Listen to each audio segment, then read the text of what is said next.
AHY mendapatkan keuntungan akhir-akhir ini karena dia yang selalu nempel dengan Anies. Jadi orang melihatnya sepertinya Anies punya preferensi ke AHY padahal belum tentu. Kemudian Abu Bakar Al-Habsyi mengatakan tidak ingin mendorong-dorong orang PKS, tetapi yang paling penting adalah Anies menang. Dan belakangan politisi senior di PKS mengatakan sesungguhnya mereka mendukung AHY. Waduh, paling tidak sudah 2-0 nih AHY. Bagaimana dengan Nasdem, akan kita lihat reaksinya. Ya, Sobat Era sekalian, siapa pendukung AHY Agus Harimurti Yudhoyono, berbahagialah karena pollingnya menang lagi di RH Channel. Sudah mencapai 100.000, maka kemudian saya ketengahkan pollingnya seperti janji saya kalau 100.000. Jadi Sobat Era sekalian, AHY 2 kali di polling. Pertama dia lawan Gatot Nurmantio, lawan Khofifah Indar Parawansa, lawan Mahfud MD dan lawan Andika Perkasa. Hasilnya dengan 127.000 yang voting atau vote ya, itu AHY mendapatkan 48%, sementara Gatot Nurmantio 24%, Mahfud MD dan Khofifah masing-masing 12% dan Andika Perkasa hanya 3% saja. Nah, sekarang 3 yang terbawah itu dieliminasi, digantikan dengan nama baru. Nama baru itu adalah, pertama coba kita lihat ya pollingnya. Nama baru yang ada adalah Gatot Nurmantio tidak dihilangkan dulu karena dia nomor 2 dan cukup signifikan angkanya. Tetapi kemudian ada nama Ridwan Kamil, Rizal Ramli dan Sandiaga Uno. Hasilnya dengan 100.000 vote yang baru saja tercapai ya. Dan ini one day polling, itu AHY mendapatkan 60%, Gatot Nurmantio mendapatkan 24%, Ridwan Kamil dapat 7%, Rizal Ramli dapat 4% dan Sandiaga Uno 5%. Nanti di akhir video kita putarkan secara lengkap lagu ganti presiden ya. Jadi biar semangat kita. Oke. Sepertinya AHY tidak akan tergoyahkan lagi walaupun saya kemudian meluncurkan survei yang baru.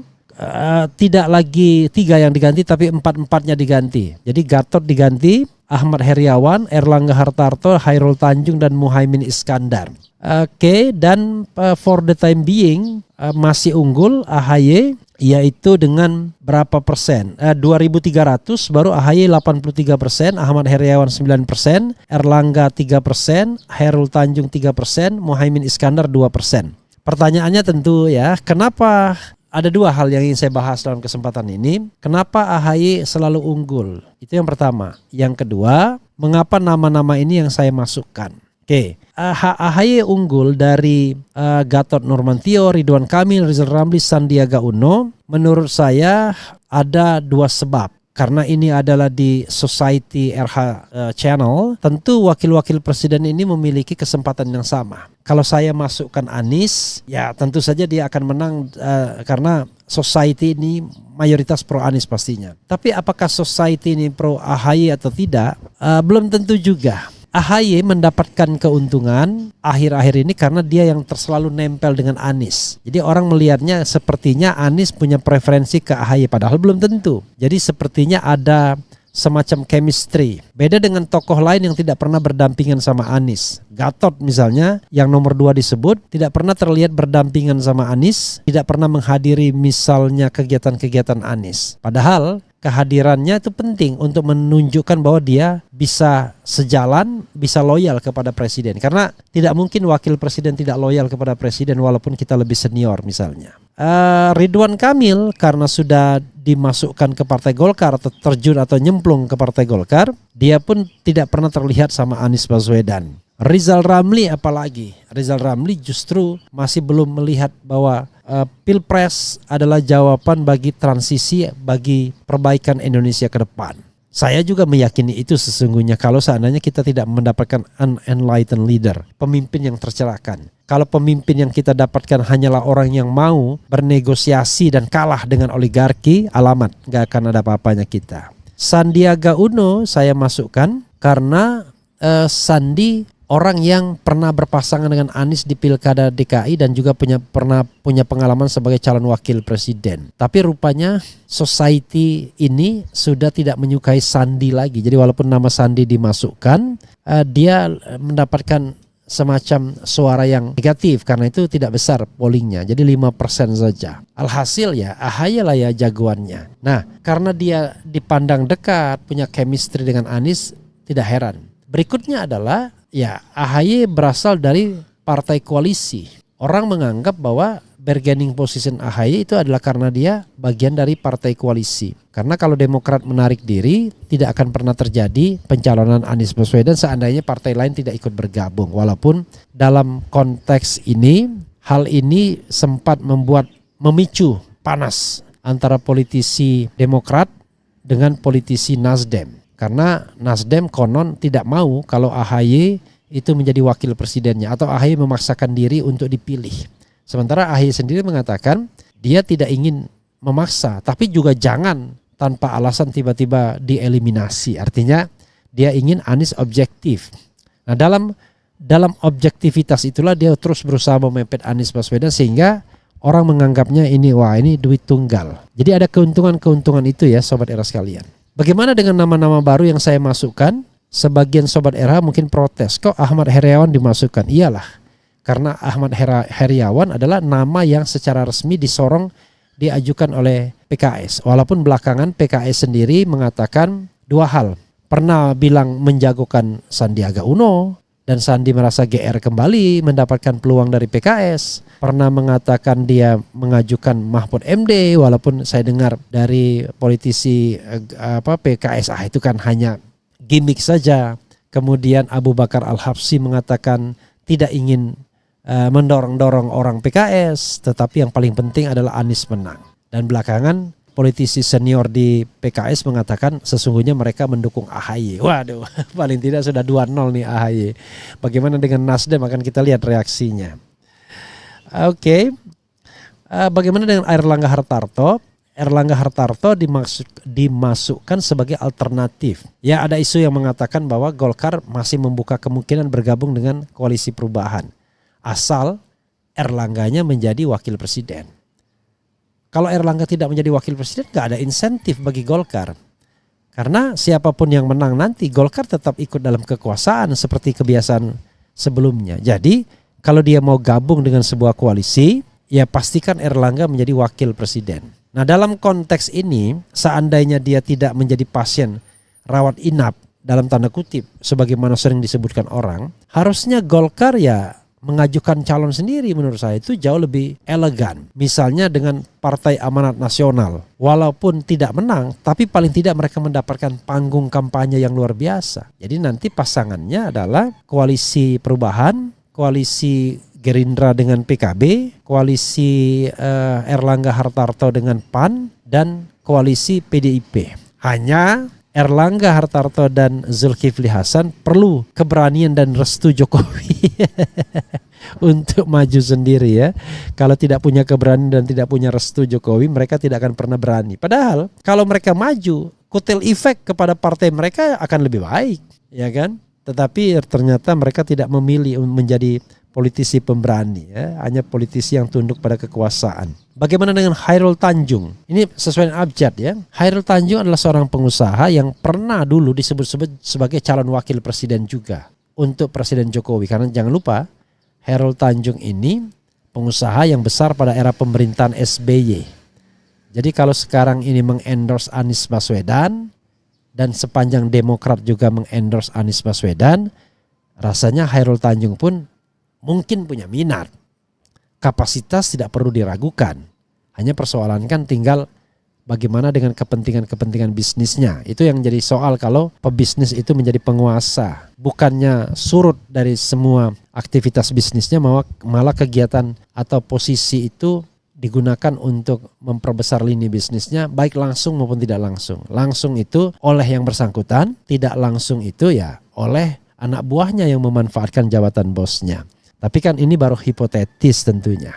Tetapi nama Khairul Tanjung memang nama yang tidak pernah muncul di permukaan. Ya, saya munculkan tadi saya mau memunculkan nama Isran Nur, Gubernur Kalimantan Timur, biar ada juga tokoh luar Jawa yang juga pernah menjadi kandidat dalam konvensi Demokrat, Isran Nur misalnya. Apakah kita masih mau this way? Dahlan Iskan enggak. Saya kira Dahlan Iskan sudah kembali kepada habitatnya sebagai seorang senior jurnalis. Muhaimin Iskandar ini adalah salah satu isu penyelamat Anies.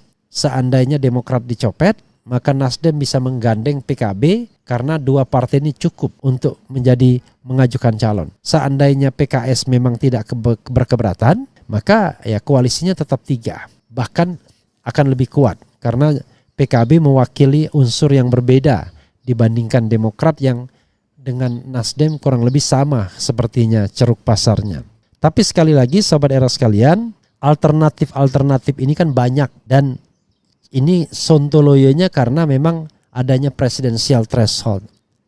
Apakah ada jaminan bahwa nanti Anies akan diajukan oleh 3 partai ini, Nasdem, Demokrat, dan PKS? Belum tentu. Kalau di akhir-akhir Demokrat tiba-tiba dicopet oleh Muldoko CS melalui putusan PK, maka selesailah Anies seandainya tidak ada partai baru yang gabung dengan koalisi yang tersisa yaitu Nasdem PKS. Gitu ya Sobat Era sekalian, menariknya ya. Oke, coba kita bacakan komentar Sobat RH sekalian. Ya mudah-mudahan ada pro dan kontra ya.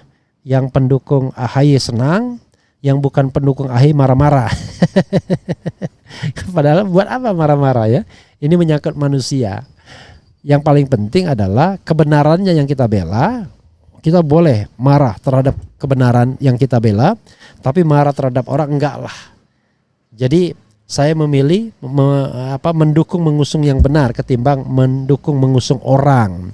Walaupun yang bisa memberikan kenikmatan duniawi orang ya. Oke. Kenapa Refli Harun tidak mempoling Sudirman Said untuk cawapres Anies yang chemistry-nya juga bagus? Sudirman Said dulu dapat 43% di Jateng lawan Ganjar. Sedangkan Gatot belum pernah ikut pilkada real. Ya nanti kita masukkan Sudirman Said. Tetapi Sobat Era sekalian ya, ini perlu dipikirkan. Kalau Sudirman Said dimasukkan untuk menjadi wakil presidennya Anies, itu nggak ada gunanya. Karena pemilih Sudirman Said pastilah memilih Anies. Jadi pemilih Sudirman Said pastilah memilih Anies. Jadi ngapain lagi menggunakan itu? Bahkan ada keyakinan pemilih AHY pastilah pemilih Anies. Kenapa? Karena dia mulai mepet-mepet sehingga orang melihatnya nggak ada bedanya. Nah, tetapi Gatot mungkin dia mengambil ceruk yang lain. Hanya memang pertanyaannya ceruk yang mana? Apakah ceruk oposisi itu cukup lebar? Apakah Gatot punya pengaruh di Jawa Tengah karena dia berasal dari Jawa Tengah? Apakah Gatot punya pengaruh dari Jawa Timur? Makanya Anies bilang cawapresnya harus punya efek kejut, daya kejut.